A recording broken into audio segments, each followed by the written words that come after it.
Bonjour mesdames et messieurs, j'espère que vous allez bien après diverses vidéos actu sur le départ d'Iniesta, la FAQ, la vidéo collaboration avec l'Afrique catalane. On va retrouver un petit peu plus notre FC Barcelone proche du terrain, notre FC Barcelone qui reprend la compétition en cette fin de semaine et qui la reprend tambour battant. On va analyser cette phase numéro 2 dans la vidéo analyse.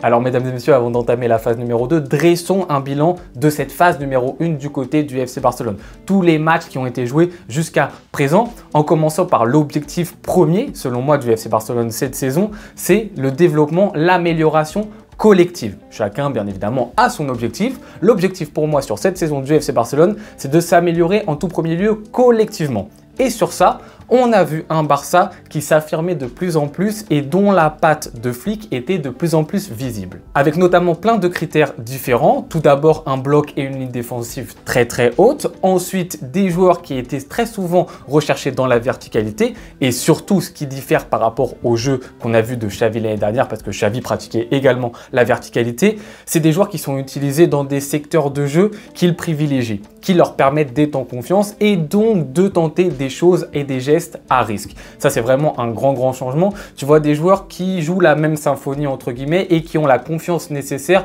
d'adopter un football qui leur plaît et qui marche très bien en collectivité. Même s'il y a des petits défauts par-ci par-là en termes d'individualité, le fait que ces joueurs-ci soient mis dans des conditions parfaites individuellement permet au collectif du Barça dans sa globalité de très bien performer. Donc sur le volet collectif, on voit de l'amélioration. À chaque match, on voit de nouvelles choses. Même des fois, on en a parlé récemment, les rôles intérieurs de plus en plus importants d'un Lamine Yamal par exemple et extérieurs de plus en plus importants d'un Rafinha. Chaque match, on aperçoit des nouvelles petites touches de la part de Flick qui nous permettent de dire que oui, c'est intéressant. Flick est en constante progression sur le volet collectif du FC Barcelone. Le deuxième objectif maintenant important que j'ai autour du Barça sur cette saison, c'est le développement individuel. Voir si les joueurs individuellement sont en capacité de s'améliorer sous Flick. Pour l'instant, un Koundé, typiquement, il est sur la continuité de l'année civile 2024, voire même il s'améliore encore plus sur le volet offensif. On le voit faire des choses qu'il n'était pas vraiment capable de faire précédemment. En défense centrale, un Koubarsi est dans la continuité. Un Inigo Martinez est en train de se révéler cette année. On a l'impression qu'il reprend des couleurs sous Flick. Au milieu de terrain, même si on a été amputé d'un Bernal au tout début de saison, Casado est arrivé. Tu as l'impression que ça fait 10 ans qu'il joue pour l'équipe A. Un Eric Garcia, lui aussi, il est sur la continuité. Il est en pleine confiance par rapport à l'année dernière qu'il a fait à Girona. Et là, il s'incorpore très bien quand il rentre en jeu. Un Pedri qu'on retrouve à 100% physiquement. Et bien évidemment qu'un Pedri à 100% physiquement, il fait rêver tout le monde. Franchement, on l'adore quand il est face au jeu, c'est exceptionnel dans le double pivot. Ensuite, en termes d'attaque, tu as un Lamine Yamal qui est sur la continuité et c'est totalement phénoménal d'être dans la continuité parce qu'on a dit cette année, il allait être beaucoup plus attendu par ses adversaires et pour l'instant, tu as l'impression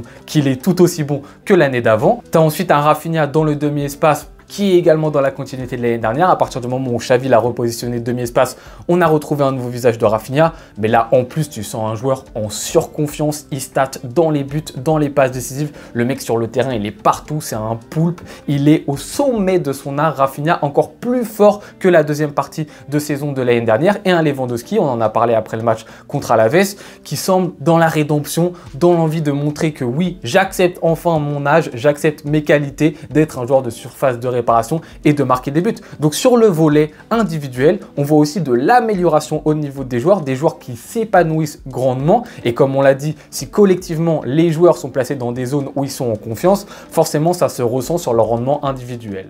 Donc sur le bilan collectif, on est sur une amélioration. Sur le bilan individuel, on est sur une amélioration. Et maintenant sur le bilan des résultats, celui que généralement les gens préfèrent, c'est aussi très bon. Sur cette phase numéro 1, on n'est que sur 2 défaites du côté du FC Barcelone. La défaite contre Monaco, on connaît le contexte, on a joué à 10 contre 11. Alors c'était mérité, on se prend le carton rouge, c'est totalement mérité. Mais forcément dans l'analyse, on est obligé d'évoquer le fait que pendant 90 minutes, on a joué à 10 contre 11 quand même. Et ensuite contre Osasuna, on connaît également le contexte, énorme rotation. Mais c'est un match dans lequel, oui, on a vu certaines limites de la part de nos remplaçants, mais on sait qu'avec l'équipe type, ça ne se serait peut-être pas passé de cette manière-ci. Pour le reste des matchs, on est sur un Barça qui les remporte, on est sur un Barça qui est en leader de la Liga et sur un Barça qui est en capacité de coller des vrais scores à ses adversaires. On est sur des 3, 4, 5 buts quasiment à tous les matchs. Donc sur le bilan global, c'est très impressionnant ce qu'arrive à faire Flick sur cette phase numéro 1. On l'a dit, sur le volet collectif, sur le volet individuel et en termes de résultats, on est quasiment sur un sans faute.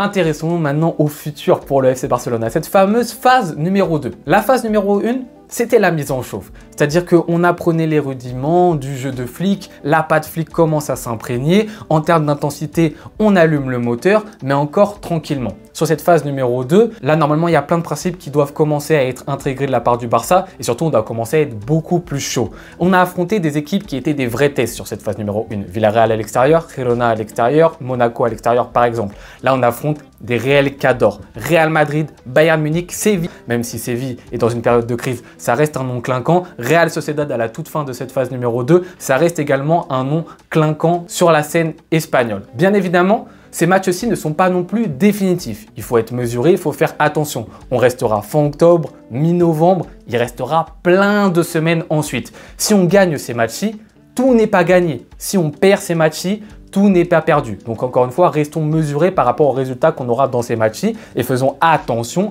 avant tout à la manière.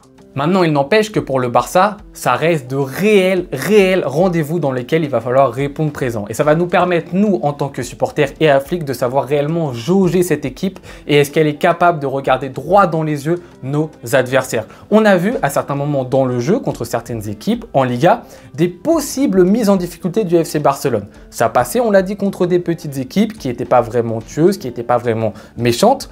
Est-ce que ce Barça, notamment avec son bloc et sa ligne très haute défensivement, cumulé à ce bloc offensif qui généralement a du mal à s'installer parce que les phases de possession ne sont pas assez nombreuses, est-ce que cette version du Barça va fonctionner face à des Bayern Munich qui vont bien s'amuser dans ton dos, face à des Real Madrid qui, même s'ils sont malades, peuvent également s'amuser dans ton dos? Ça sera l'occasion de le voir. Peut-être que ça va marcher, peut-être que ça va être excellent, notre ligne du hors-jeu va être phénoménale, on va réussir très bien à contrôler ça et peut-être qu'on va être mis en difficulté. Ça va être le moment de le voir. Peut-être également aussi que Flick va réinventer, va réajuster cette formule pour éviter justement que dans ces gros matchs, on soit dans cette configuration qui peut nous mettre en difficulté. Il y aura peut-être des réajustements, mais justement, ça va être intéressant parce qu'on va le voir dans ces matchs-ci, s'il y aura ces solutions qui seront trouvées justement par Flick et si même ces points-là seront des problématiques pour le FC Barcelone. Parce que peut-être qu'à tout moment, même contre les gros, jouer ce football à risque, ça va nous rapporter des points, ça va nous rapporter la victoire.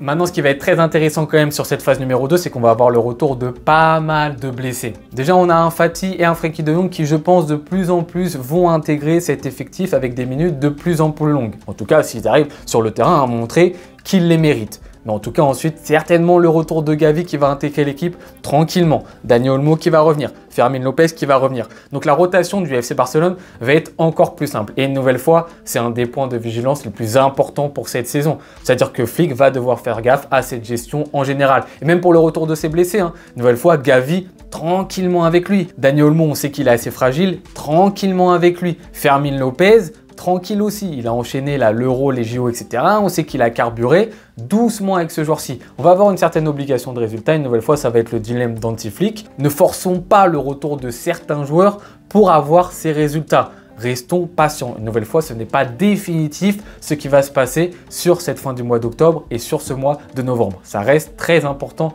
néanmoins. Mais ne gaspillons pas toutes nos munitions pour le reste de la saison.